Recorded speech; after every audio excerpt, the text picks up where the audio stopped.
ఏమైనా 15,000 అని చెప్పి చిన్నపిల్లలు అడుగుతూ ఉన్నారు.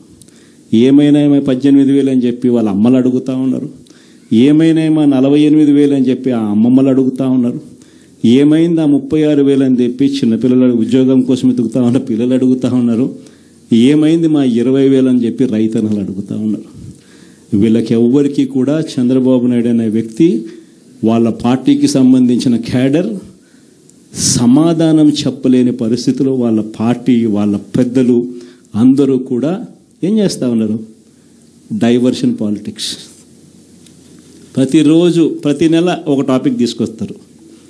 ఏదో ఒక టాపిక్ తీసుకొచ్చి గోబల్స్ ప్రచారంలో భాగంగా ప్రతి ఒక్కడు దాన్ని అందుకుంటారు.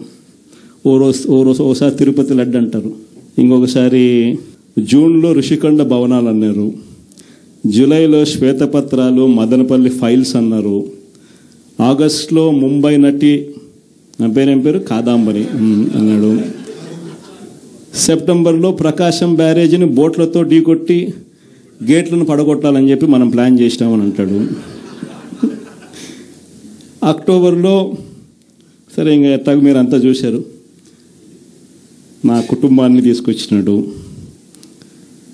నవంబర్కి వచ్చేసరికి బడ్జెట్పై దృష్టి మళ్లించడానికి 14 లక్షల కోట్ల అప్పులు అని చెప్పి,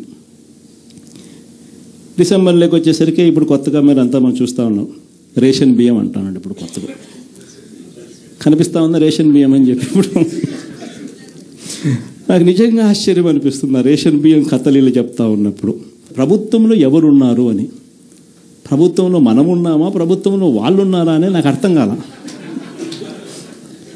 7 నెలలు అయిపోయింది, దాదాపుగా 6.5 నెల అయిపోయింది వాళ్ళ ప్రభుత్వం వచ్చి. 6.5 నెల 7 నెలలు అవుతా ఉంది వాళ్ళ ప్రభుత్వం వచ్చింది. ఎమ్మెల్యేలు వాళ్ళు, మంత్రులు వాళ్ళు, కలెక్టర్లు వాళ్ళు, జాయింట్ కలెక్టర్లు వాళ్ళు, పోలీసులు వాళ్ళు, ఎంఆర్ఓలు వాళ్ళ అధికారులే, చెక్ పోస్టులు వాళ్ళవి, అన్నీ వాళ్ళవే. ఇవన్నీ దాటుకొని మళ్ళీ పోర్టుకు వచ్చింతే పోర్టులో కస్టమ్స్ అధికారులు, పోర్టులో సిఐఎస్ఎఫ్ పోలీసులు, ఇవన్నీ కూడా వీళ్ళు పొత్తులో ఉన్న కేంద్ర ప్రభుత్వం మనుషులు. మరి ఇవన్నీ దాటుకొని ఏదైనా మెటీరియల్ బోటులోకి పోగలుగుతుందా? ఆశ్చర్యం ఏమిటంటే ఈయన పోయిన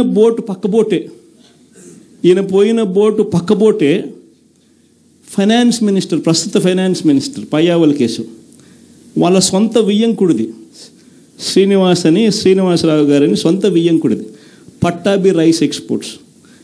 ఆయన ఎక్స్పోర్ట్ చేస్తాడు పక్కన, అదే పోర్ట్లోనే పక్కన.